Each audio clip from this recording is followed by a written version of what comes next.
Today, we're tackling a genuinely huge question. Who should pay for a better society? We're going to be unpacking some really fascinating ideas and, seeing how they actually play out in everyday life right here in Taiwan.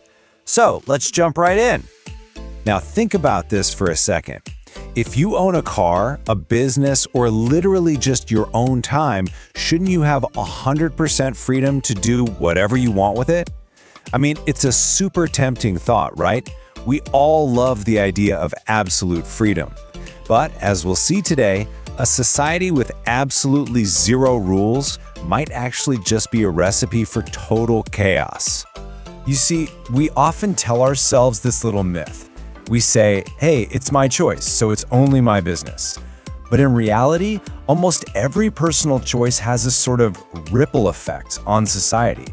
It's kind of like throwing a stone into a totally quiet pond. The stone is your personal choice, sure, but those ripples, they splash onto everyone else around you. And today, we're going to look really closely at those ripples. To help us wrap our heads around this, we've got 5 quick stops on our agenda today. Education, shared knowledge, the overtime rat race, the cost of beauty, and finally, rules of the road. Let's get going. All right, stop 1, education. So, society often debates whether universities should be run like private businesses. I mean, if a university is totally free to do whatever it wants, it might just act like a normal company, trying to maximize its profits. But treating students purely as customers completely changes the fundamental goal of education. Think about it. When schools start chasing customers instead of academic excellence, things get a little weird. Just to keep the customer happy, a school might start offering super easy courses so nobody gets bad grades. Or they might pour millions into luxury swimming pools instead of, serious research facilities. That is exactly why nonprofit schools often have a major advantage. Their donations are laser-focused on true education. Because at the end of the day, society really needs smart graduates, not just people who went on a 4-year resort vacation. Moving right along to stop 2, shared knowledge. So, be honest with me here. When was the absolute last time you went into a physical library? In an age where we've got AI, YouTube, and Google sitting right in our pockets, why on earth do taxpayers still foot the bill for public libraries? It kind of seems like an outdated expense, doesn't it? Well, the answer is actually quite simple. Public libraries drastically lower the cost of learning for everyone. And why does that matter to you? Because a society filled with informed citizens benefits you directly. People who read generally become better workers in your company, they become better parents in your community, and they make for better voters overall. If everyone had to pay top dollar for every single book they wanted to read, a lot of people would simply stop reading altogether. Okay, stop 3, the overtime rat race. Now, for many adults here in Taiwan, this next concept is going to hit very, very close to home. It perfectly illustrates how a seemingly simple, personal choice to work late can quickly spiral into this invisible, exhausting trap for everyone in the office. Let's call this the rat race trap. Here is how it works. Step 1. You decide to work late because you really want that promotion. That's your personal freedom, totally fine. But then, step 2. Your coworkers see you staying late, and suddenly they feel pressured to match your hours just so they don't look bad to the boss. Step 3, before you know it, leaving exactly on time actually looks lazy.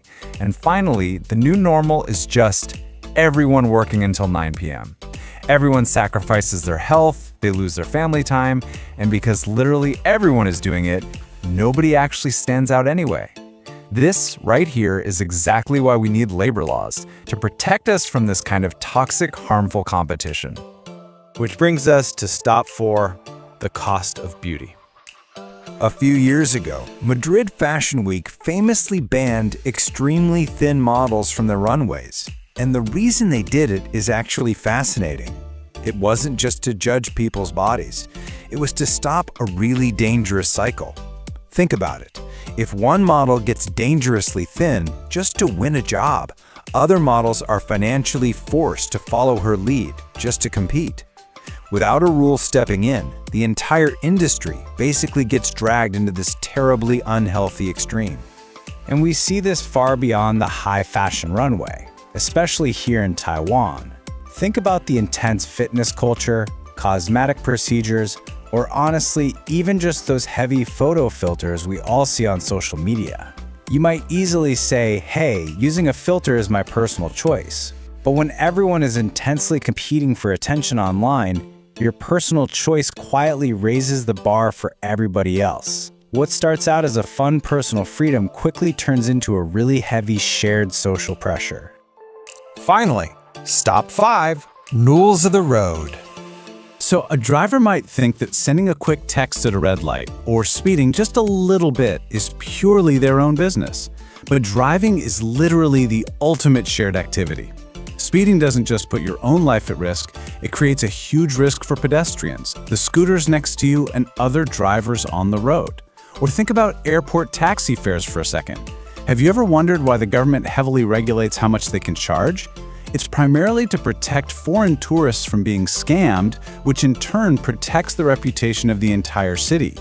Rules basically have to step in exactly where our personal choices crash into public safety. All right, after exploring all 5 of these stops, we are left with some really powerful questions to brainstorm for our own society.